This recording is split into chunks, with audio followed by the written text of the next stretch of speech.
Okay, it makes a clicking sound after I turn it off.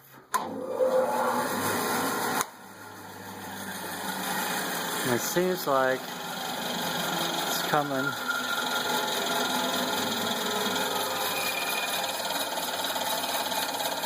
from right inside there.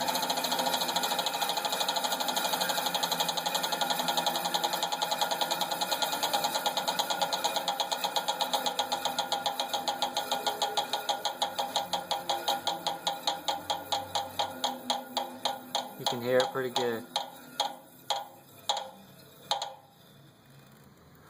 When I move the wheel like this,